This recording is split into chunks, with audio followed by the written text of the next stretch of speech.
பிரசங்கி 4ஆம் அதிகாரம்.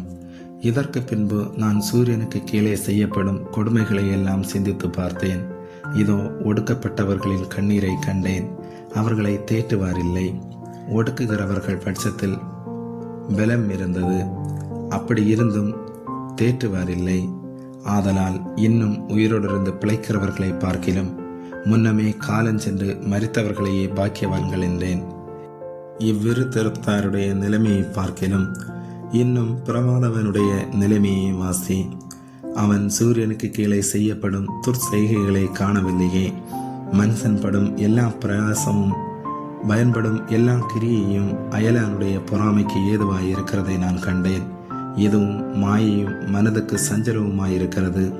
மூடன் தன் கைகளை கட்டிக்கொண்டு தன் சதையை தின்கிறான்.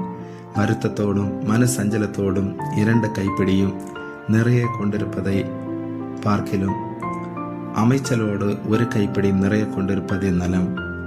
பின்பு நான் திரும்பிக் கொண்டு சூரியனுக்கு கீழே மாயையான வேறொரு காரியத்தை கண்டேன்.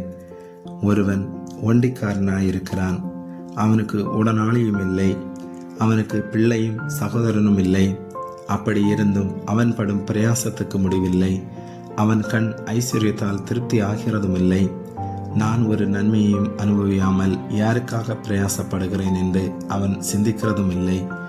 இதுவும் மாயை, தீராத தொல்லை. ஒண்டியாய் இருப்பதிலும் இருவர் கூடியிருப்பதும் நலம்.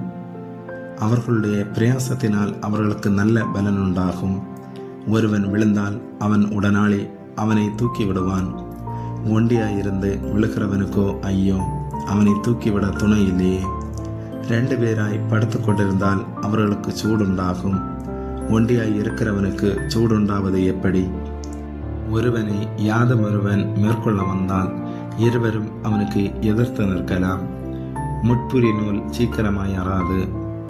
இனி ஆலோசனையை கேளாத கிழவனும் மூடனுமாகிய ராஜாவை பார்க்கிலும் ஏழையும் ஞானியுமாகிய இளைஞனை வாசி. அரசாளர் சிறைச்சாலையிலிருந்து புறப்படுவாரும் உண்டு. ராஜாங்கத்தில் பிறந்து ஏழை யாவாரும் உண்டு. சூரியனுக்கு கீழே ஜீவனுள்ளோர் யாவரும் ராஜாவின் பட்டத்திற்கு வரப்போகிற பிள்ளையின் பட்சத்தில் சார்ந்திருப்பதை கண்டேன். அவர்களுக்கு முன் அப்படி செய்த ஜனங்களின் இலக்கத்திற்கு முடிவில்லை. இனி இருப்பவர்கள் இவன் மேலும் பிரியம் வைக்காமற் போவார்கள். இதுவும் மாயையும் மனதுக்கு சஞ்சலவுமாயிருக்கிறது. ஆமேன்.